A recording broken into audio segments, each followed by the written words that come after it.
और बड़ी खबर रांची से आ रही है, जहां मुख्यमंत्री और राहुल गांधी का पुतला दहन करने का कार्यक्रम आयोजित किया गया है। छात्रों ने कल देर रात इसका ऐलान कर दिया। 23 दिनों से धरने पर बैठे हुए हैं छात्र और आज पुतला दहन करेंगे आंदोलनकारी छात्र। अल्बर्ट एक्का चौक पर पुतला दहन का ये कार्यक्रम, जिसमें 20 अगस्त तक का अल्टीमेटम अब छात्रों की तरफ से दे दिया गया है। मांगे पूरी नहीं होने पर सीएम आवास का घेराव करेंगे अब ये छात्र।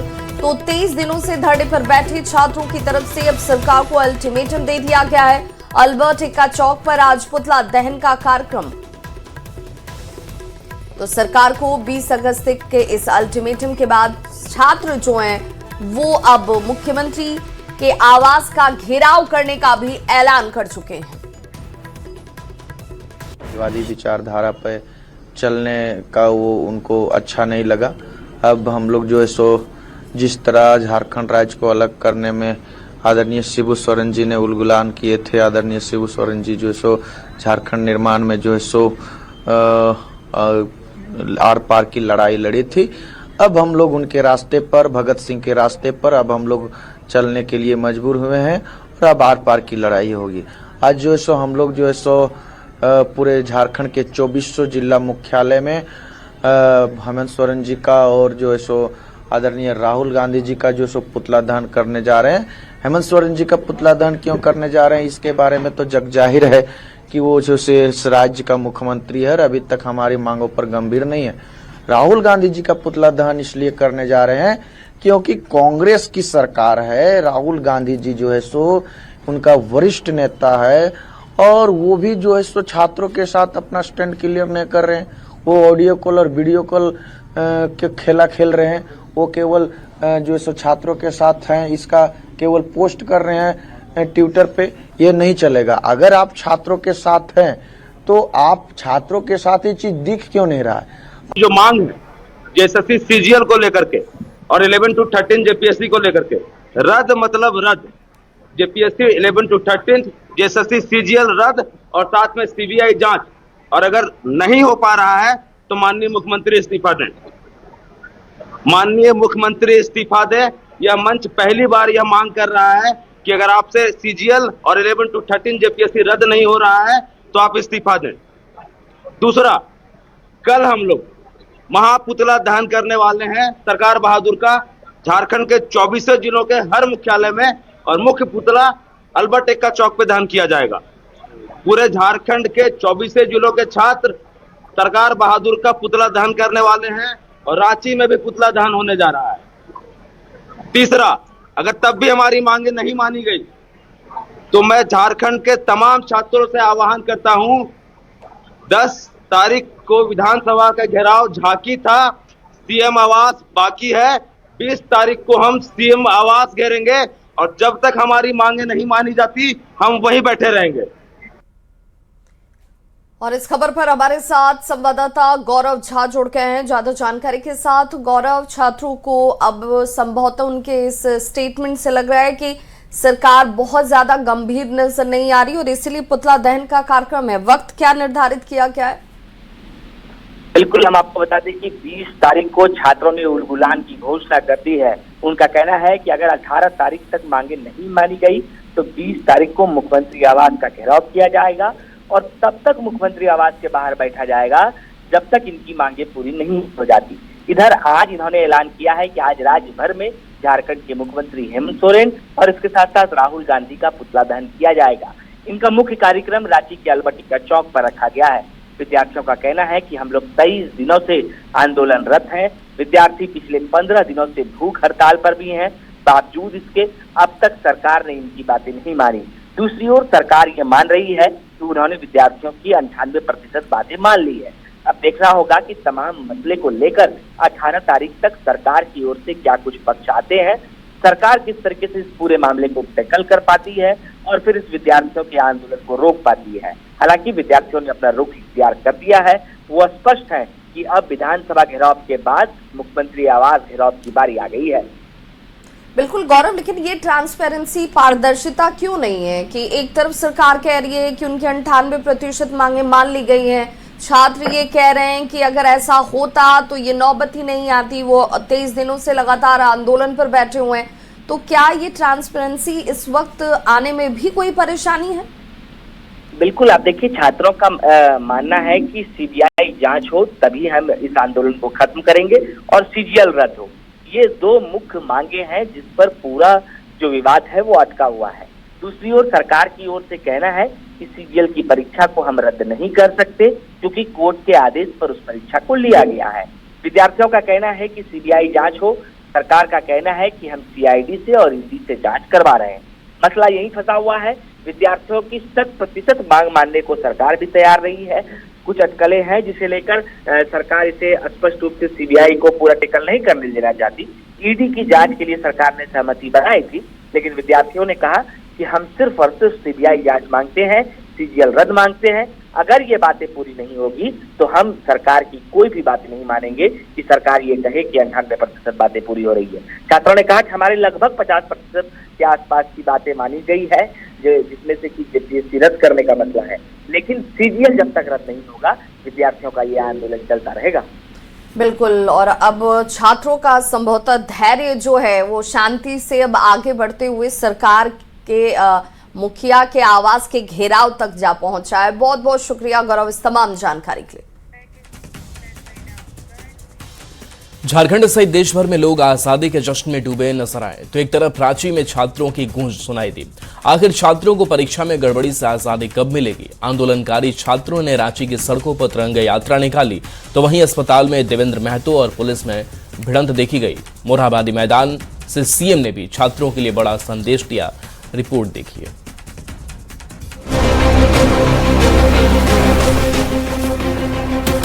देश आजादी के जश्न में सराबोर है तो वहीं रांची के जयपाल सिंह मुंडा स्टेडियम में 22 दिन से छात्रों का आंदोलन जारी है। आंदोलनकारी छात्र परीक्षा में गड़बड़ी, धांधली और सेटिंग से आजादी चाहते हैं। एक तरफ देश 80वां आजादी का जश्न मना रहा है, लेकिन छात्र आज भी गड़बड़ियों से आजाद नहीं हो पाए हैं। आंदोलनकारी छात्र जेपीएससी और एसएससी सीजीएल परीक्षा में गड़बड़ी के खिलाफ आंदोलन पर बैठे हैं। स्वतंत्रता दिवस के मौके पर छात्रों ने तिरंगा यात्रा निकाली, जिसमें प्रदेश भर से हजारों छात्र शामिल हुए। दिव्यांग छात्र और छात्राओं ने भी हिस्सा लिया। इससे पहले जयपाल सिंह मुंडा स्टेडियम में छात्रों ने ध्वजारोहण किया। मतलब झारखंड के सारे युवा हॉस्पिटल पहुंच जाएंगे तब आइएगा मिलने के लिए। आज कम से कम इतने भीड़ में हम लोग का मनोबल बढ़ाने के लिए एक मंत्री तो चाहिए था ना। हम लोग को माननीय मुख्यमंत्री जी को भी आना चाहिए था। सरकार से ये उम्मीद है कि जितना भी हम लोग का मांग है वो सभी को मांगे और सीबीआई जांच जरूर दे, क्योंकि अभी देखिएगा तो डेली नया नया खुलासा हो रहा है। लेकिन तिरंगा यात्रा से पहले ही एक विवाद ने माहौल को गरमा दिया। तिरंगा यात्रा में शामिल होने की जिद पर अस्पताल में देवेंद्र नाथ महतो और पुलिस के बीच जमकर धक्का मुक्की हो गई। देवेंद्र नाथ महतो तिरंगा यात्रा में शामिल होना चाहते थे, लेकिन पुलिस रोक रही थी। कुछ देर के लिए सदर अस्पताल परिसर रण क्षेत्र में तब्दील हो गया। हालांकि पुलिस रोकने में कामयाब रही।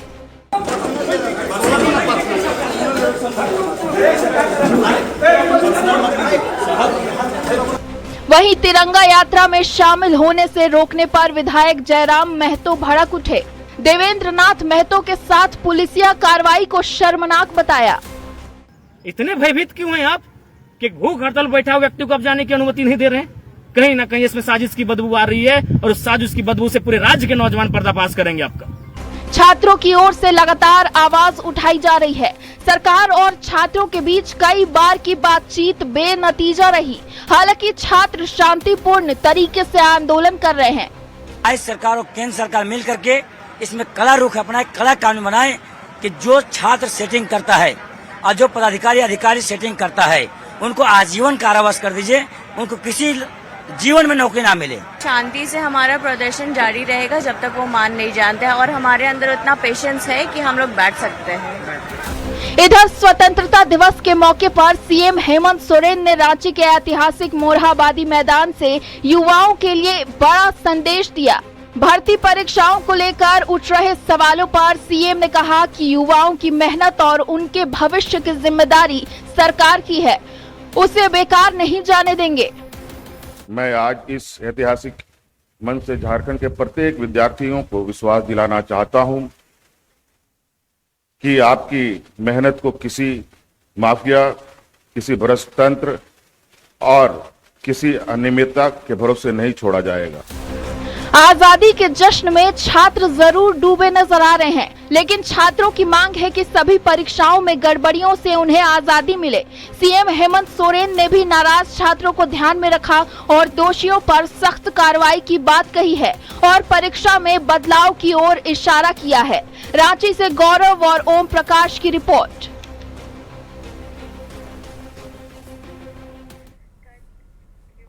खबर लातेहार से, जहां भारी कंटेनर की चपेट में आने से 7 लोगों की मौत हो गई, जबकि कई लोग घायल बताया जा रहा है। पूरी घटना चंदवा चांपी लोहरदगा मार्ग स्थित डेढ़वा घाटी की है और जानकारी के मुताबिक लोहरदगा की ओर से आ रहा एक भारी कंटेनर घाटी के तीखे ढलान पर बेकाबू हो गया। बेकाबू कंटेनर ने पहले चंदवा से लोहरदगा की ओर जा रही एक बाइक को अपनी चपेट में ले लिया और उसके बाद कंटेनर ने एक ऑटो को भी जोरदार टक्कर मार दी। टक्कर इतनी भीषण थी कि ऑटो के परखच्चे उड़ गए। एक के बाद एक 2 वाहनों को चपेट में लेने के बाद मौके पर चीख पुकार मच जाती है। सूचना मिलते ही पुलिस और राहत दल घटनास्थल पर पहुंची और घायलों को अस्पताल भेजा गया। हादसे में अब तक 7 लोगों की जान जा चुकी है। भीषण सड़क हादसे से पूरा इलाका दहल उठा।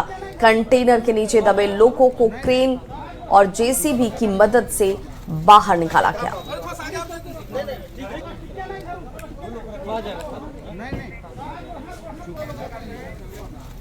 खबर मोतिहारी से है, जहां फर्जी आधार कार्ड का खेल का पुलिस ने पर्दाफाश किया है। भारत नेपाल सीमा से फर्जी आधार कार्ड और दस्तावेजों के जरिए विदेशी नागरिकों को भारतीय पहचान देने के कथित खेल को उजागर किया गया है।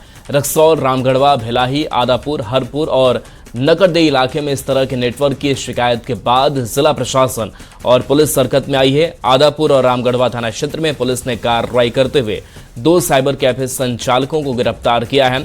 आरोपी के साइबर कैफे के जरिए नेपाल के लोगों के फर्जी दस्तावेज तैयार कर आधार कार्ड बनवाए जा रहे थे। मामला सामने आने के बाद सुरक्षा एजेंसियों की चिंता भी बढ़ गई है। ऐसे में अब सवाल है कि इस फर्जीवाड़े के पीछे कौन कौन लोग हैं और नेटवर्क की जड़ें कितनी गहरी है, ये पता लगाना पुलिस के लिए भी बड़ी चुनौती है। इंडो नेपाल जो बॉर्डर है वहाँ पर लगातार काम कर रहे हैं, लगातार सूचना संकलन कर रहे हैं और कुछ मामले ऐसे आए थे जिसमें फर्जी आधार कार्ड लोगों की तरह बनवाए गए थे, तो इन लोगों पर कार्रवाई की गई है और हाल में ही आदापुर थाना अंतर्गत जो है 2 लोगों को गिरफ्तार किया गया है, जहाँ साइबर कैफ़े में फर्जी आधार कार्ड बनाया जा रहा था। एक नेपाली व्यक्ति था जिसका फर्जी आधार कार्ड बनाया गया था। इसमें गिरफ्तार किया गया साइबर कैफ़े के संचालक को और इस तरह के कुल जो है 6 मामले अब तक मोतिहारी जिला में दर्ज किए गए हैं अलग अलग थानों में। और पूर्व प्रधानमंत्री भारत रत्न अटल बिहारी वाजपेयी की आज पुण्यतिथि है। दिल्ली में पुष्पांजलि और प्रार्थना सभा आयोजित की जाएगी। प्रधानमंत्री नरेंद्र मोदी ने एक्स पर पोस्ट कर लिखा, अटल जी अद्भुत दूरदर्शिता वाले एक असाधारण राजनेता के तौर पर उन्होंने अपना जीवन देश की सेवा में समर्पित कर दिया। वहीं सीएम सम्राट चौधरी ने एक्स पर पोस्ट कर लिखा, राष्ट्र सेवा, सुशासन और लोकतांत्रिक मूल्यों के प्रखर प्रहरी, करोड़ों बीजेपी कार्यकर्ताओं के पथ प्रदर्शक और भारत रत्न से सम्मानित श्रद्धेय अटल बिहारी वाजपेयी जी की पुण्यतिथि पर सादर नमन। जबकि पूर्व सीएम नीतीश कुमार ने एक्स पर पोस्ट कर लिखा, पूर्व प्रधानमंत्री श्रद्धेय स्वर्गीय अटल बिहारी वाजपेयी जी की पुण्यतिथि पर उन्हें सादर नमन। बता दें, अटल बिहारी वाजपेयी जी भारत के 10वें प्रधानमंत्री थे और उनकी पहचान भारतीय राजनीति के सफल नेताओं में होती है। वहीं वे एक राजनेता ही नहीं बल्कि एक कुशल वक्ता और महान कवि भी थे। 25 दिसंबर 1924 को ग्वालियर में जन्मे वाजपेयी जी 3 बार देश के प्रधानमंत्री बने। उनके कार्यकाल में पोखरण परमाणु परीक्षण, स्वर्णिम चतुर्भुज परियोजना और कई महत्वपूर्ण आर्थिक और आधारभूत ढांचे से जुड़े हुए फैसले लिए गए। तो बिहार के मुख्यमंत्री सम्राट चौधरी ने भी पूर्व प्रधानमंत्री अटल बिहारी वाजपेयी की पुण्यतिथि पर श्रद्धांजलि दी है। सोशल मीडिया एक्स पर उन्होंने पोस्ट कर लिखा कि राष्ट्र सेवा, सुशासन और लोकतांत्रिक मूल्यों के प्रखर प्रहरी, करोड़ों भाजपा कार्यकर्ताओं के पथ प्रदर्शक और भारत रत्न से सम्मानित श्रद्धेय अटल बिहारी वाजपेयी जी की पुण्यतिथि पर सादर नमन। उनका विराट व्यक्तित्व, राष्ट्रीय हित के प्रति समर्पण, ओजस्वी वाणी और जनसेवा के प्रति अटूट प्रतिबद्धता सदैव हम सभी को प्रेरणा देती रहेगी। मां भारती की सेवा के लिए उनके विचार और आदर्श आने वाली पीढ़ियों का मार्गदर्शन करते रहेंगे। तो बिहार के पूर्व मुख्यमंत्री नीतीश कुमार ने भी भारत रत्न अटल बिहारी वाजपेयी की पुण्यतिथि पर श्रद्धांजलि दी। उन्होंने सोशल मीडिया एक्स पर पोस्ट लिखा, भारत के पूर्व प्रधानमंत्री अटल बिहारी वाजपेयी जी की पुण्यतिथि पर उन्हें सादर नमन। श्रद्धेय स्वर्गीय अटल जी एक दूरदर्शी राजनेता, प्रखर वक्ता, लेखक, चिंतक और करिश्माई व्यक्तित्व के धनी थे। उनके प्रधानमंत्री कार्यकाल में मुझे उनके प्रतिनिधि मंडल और मंत्रिमंडल में कार्य करने का अवसर मिला। श्रद्धेय अटल जी से मुझे विशेष स्नेह भी प्राप्त होता रहा। तो पूर्व प्रधानमंत्री अटल बिहारी वाजपेयी जी की पुण्यतिथि और उस पर तमाम गणमान्य लोगों की तरफ से आज पोस्ट के जरिए उन्हें याद किया जाता हुआ, नमन किया जाता हुआ सोशल मीडिया एक्स पर बिहार के पूर्व मुख्यमंत्री नीतीश कुमार की तरफ से पोस्ट किया गया और उन्होंने कहा कि वो एक प्रखर वक्ता, चिंतक, करिश्माई व्यक्तित्व के धनी थे। उनके प्रधानमंत्री कार्यकाल में मुझे उनके मंत्रिमंडल में कार्य करने का अवसर भी मिला। श्रद्धेय अटल जी से मुझे विशेष स्नेह भी प्राप्त होता रहा। पीएम मोदी ने भारत रत्न अटल बिहारी वाजपेयी की पुण्यतिथि पर श्रद्धांजलि दी है। उन्होंने सोशल मीडिया एक्स पर लिखा, अटल जी को उनकी पुण्यतिथि पर याद कर रहा हूं। अद्भुत दूरदर्शिता वाले एक असाधारण राजनेता के तौर पर उन्होंने अपना जीवन देश की सेवा में समर्पित किया। उनके विचारों और प्रयासों ने कई पीढ़ियों को प्रेरित किया और उनके नेतृत्व ने हमारे देश को मजबूत बनाया। सुशासन और जनकल्याण पर उनका जोर हमेशा हमारा मार्गदर्शन करता रहेगा। और मिथिला में नवविवाहिताओं का प्रसिद्ध पर्व मधुश्रावणी हर्षोल्लास और पारंपरिक रीति रिवाजों के साथ संपन्न हो गया। पूरे मिथिलांचल में नवविवाहिताओं ने विधि विधान से पूजा अर्चना की और पर्व के अंतिम दिन विशेष रस्में निभाई गईं। समापन के अवसर पर टेमी दागने की रस्म के बाद सिंदूरदान की परंपरा निभाई गई और इस दौरान नवविवाहिताओं के चेहरे पर खुशी साफ नजर आई। घर आंगन में गीत संगीत और पारंपरिक लोकाचार के बीच मधुश्रावणी का समापन हो गया। बता दें कि मधुश्रावणी पर्व मिथिला की समृद्ध संस्कृति और परंपरा से जुड़ा महत्वपूर्ण पर्व है, जिसमें नवविवाहित महिलाएं अपने दाम्पत्य जीवन की सुख, समृद्धि और पति की दीर्घायु होने की कामना करती हैं। करीब 2 सप्ताह तक चले पर्व के समापन पर लोगों ने नवविवाहिताओं को आशीर्वाद दिया। पति के लंबी आयु के लिए करल गेल सदियों से, वह के हमहू सब केलहुं है, हमरो सब के विध भेल है। तखन मधुश्रावणी में जो है मतलब हर जगह नवविवाहितों को जो है मतलब टेमी दागा जाता है। कहीं कहीं पे क्या होता है कि वो मतलब आग से ऐसे मतलब टेमी को जला के गरम गरम से जो है मतलब दिया जाता है। हाँ, और कहीं पे शीतल टेमी पड़ता है। तो हम लोग में जो है शीतल टेमी है, मतलब जो गरम टेमी होता है उसमें क्या बोला जाता है कि अगर टेमी गरम मतलब उसमें फोका निकल गया तो बहुत शुभ है, और नहीं निकला तो मतलब बोला जाता है इतना शुभ नहीं है। तो मतलब जितना टेमी का फोका पड़ा उतना शुभ है, वो हमेशा सुहागन रहेगी। राजधानी पटना से सटे ग्रामीण इलाके में स्वतंत्रता दिवस के मौके पर पियरपुरा थाना के नवनिर्मित भवन का विधिवत उद्घाटन किया गया। आईजी जितेंद्र राणा ने गार्ड ऑफ ऑनर लेने के बाद फीता काटकर नए भवन की शुरुआत की। इस दौरान Patna SSP Kartikeya Kumar Sharma, city SP पश्चिमी संकेत कुमार और पियरपुरा थानाध्यक्ष पूजा राठी सहित कई पुलिस और अधिकारी बड़ी संख्या में ग्रामीण भी मौजूद रहे। आईजी जितेंद्र राणा ने बताया कि पुराना थाना भवन सीमित संसाधनों के साथ लंबे समय से चल रहा था। ग्रामीण क्षेत्रों में बेहतर पुलिसिंग और आम जनता को सहूलियत देने के लिए इस नए भवन का निर्माण कराया गया है, जिसमें पुलिसकर्मियों के काम करने के साथ साथ रहने और आराम करने की भी आधुनिक व्यवस्था की गई है। पूरा थाना काफी समय पहले बना था, जो यहाँ पे एकदम अरवल के क्षेत्र में आके चारों तरफ से अरवल से घिरा हुआ, पटना से सुदूर है, तो इसी कारण यहाँ पे बेहतर पुलिसिंग व्यवस्था के लिए और जनता के साथ समन्वय के लिए थाना खोला गया था।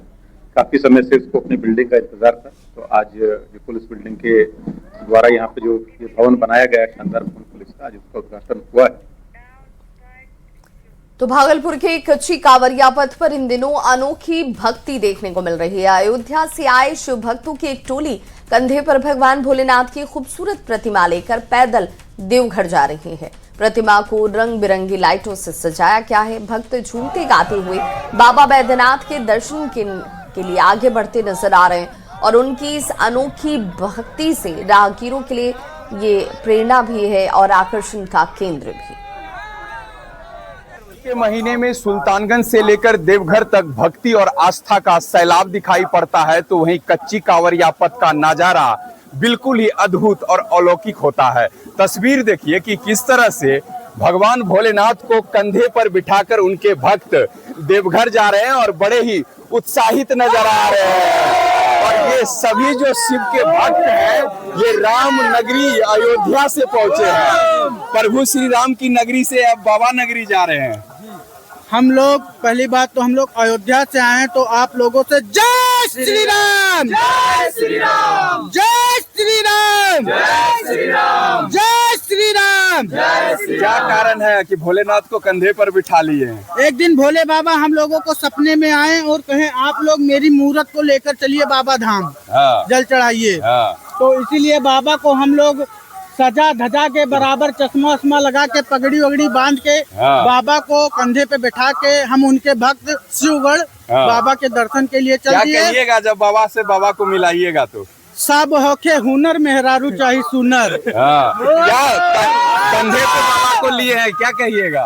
अब यहाँ पे आके तो हमें बहुत अच्छा फील हो रहा है। पहली बार हम यहाँ पे आए हैं और यही चाहते हैं कि बाबा की नगरी में सबका सुख दुख बाबा हर लें। सबका कल्याण हो, सबका कल्याण हो। एक बात मैं और कहना चाहता हूँ, जिन भाइयों की शादी नहीं हुई है तो एक बार आप बोल बम आइए, तो उनका नारा एक ये है कि बोल बम का धक्का है, अब की लगनियम पक्का है।